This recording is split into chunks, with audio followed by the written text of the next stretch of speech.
Lately there's been a lot of activity going on in the external world, the external reality. And a lot of people's consciousness has been really focused on, what happened, what's going to happen, what's the new psyop, we need to know the truth.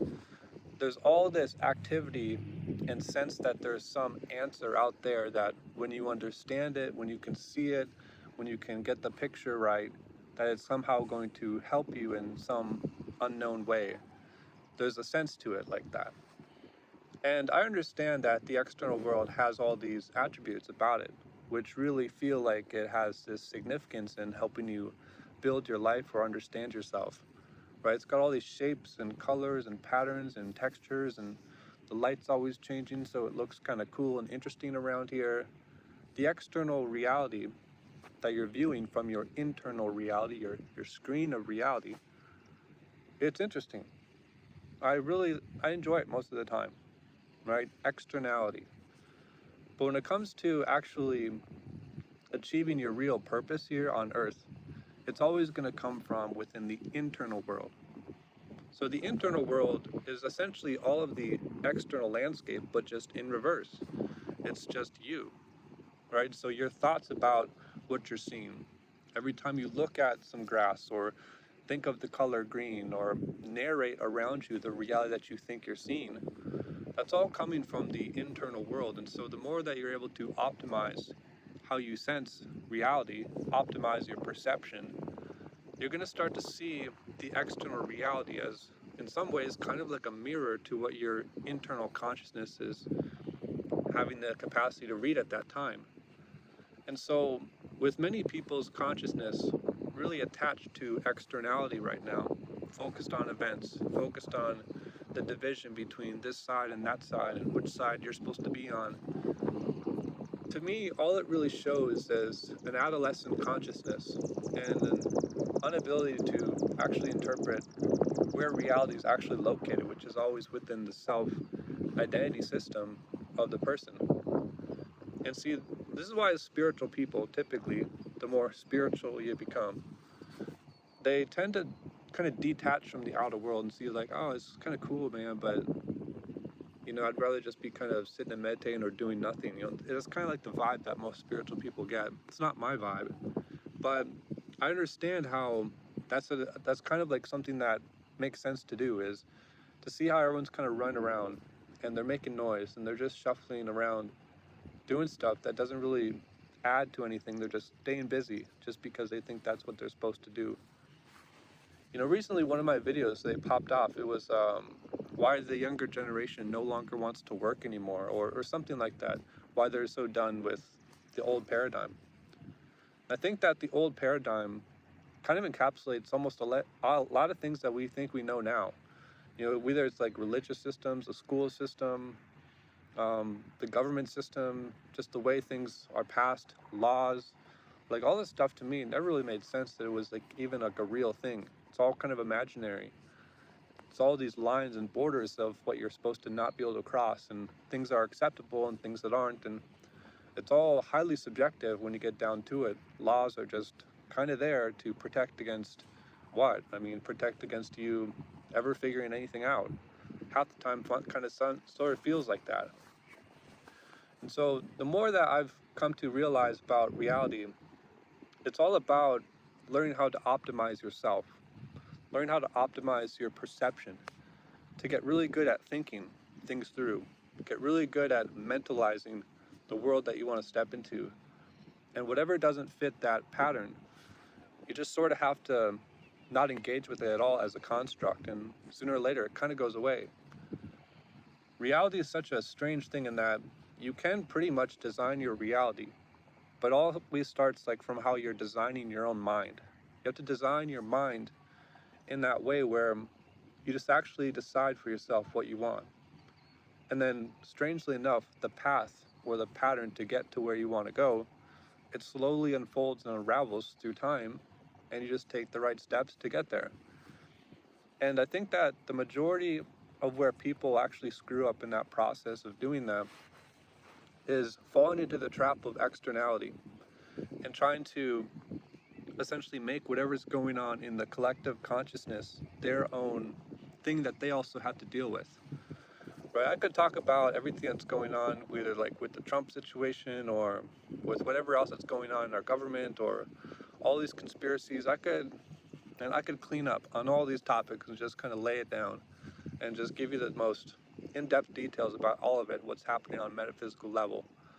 But the thing is, the more I've come to step down my consciousness from looking at needing to like solve or fix anything that isn't what I even have to deal with personally, the more I've found a type of inner peace about nearly everything.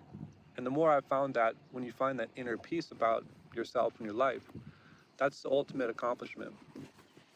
When I was 18, 19 years old, I was completely lost. I had no clue what I was going to do. I was just in this town, completely afraid of the outer world because I never really been to any other states or I'd never really hung out in a city before. I was living a very, very sheltered life my entire life, and I didn't really know that there was an outer world. I never seen a mountain, a beach. It's so crazy to think about that. And I think that I had so many projections about what I thought the world was because I lacked experience. But as I've gained experience in life, I've pretty much realized that it's always your own limiting belief systems that are going to hold you back about nearly everything. I mean, it's not even about anything else. It's like where do I want to go, and why are my beliefs that are this invisible force within me preventing me from going there? Right? Back to this whole idea of crossing all these lines and invisible borders, law, legal system, all these things. You can start to create your own grid within you that kind of blocks off certain things from becoming true for you. And it's like an invisible gateway. I think that the more I've found about spirituality and life and everything, it's kind of just about learning how to identify those blocks within you and stepping through them. And sometimes you have to kind of remake a formula or remake your own key to then open that, and then it dismantles the entire paradigm. And I think that in this collective time, we're essentially dismantling the paradigm one by one in nearly every sector of life. And ironically, I think it's going to be those that are the most attached to externality that are going to hold us back in that goal. Those are the most attached to religion. Those are the most attached to their God and where it comes from and what name is it, or which denomination do you believe in, of which subtype of which God. All of these systems and crosses and borders of things that aren't actually even true or real, they're all going to come down in this next generation or two. And I'm here for it because it's going to be when we start to actually really find the truth about life and reality and where we come from. Because nearly everything is pretty much a lie when you get down to it, which is why when you talk to like more spiritually inclined people, they're really just not interested at all in kind of like conversations like this probably at all. And it's just like, I want to live my own life. I want to do my own thing. I don't really care about, the government culture, like pass a new law, it doesn't matter, whatever it is. Because they just understand that whatever happens out here in the external screen, it's like whatever, dude. It doesn't really even matter. Because the internal world is always the infinite experience. Because you're always experiencing the external world first through your root container, which is you. And so everything else is a perceptual theme. It's a branding, it's a theme of how you want to perceive the life that you're living. The thoughts that you create and then loop back to yourself. It's not really even like a real phenomenon, the external world, because it's so highly subjective. And so we're also learning to embrace this entire avenue of understanding the metaphysical realm, but not trying to objectify it, but also learn that the subjectivity of the metaphysical experiences has value that we can't quantify. And really, I think that's where we actually start to understand the nature of reality. Up until that then, personally, I think everything's kind of a mirage, because it basically is. So whatever new event that's out there that's trying to swindle you into something that you should care about it, do your thing. Obviously, all these things are happening for some type of a reason, but just know that if you apply your thoughts to it and you're hopping in chat rooms or you're just doing whatever and thinking you're making a difference by applying your overly generic opinion about whatever you think's going on, that probably isn't real anyway. it ultimately doesn't matter, and pretty much you just end up losing your energy.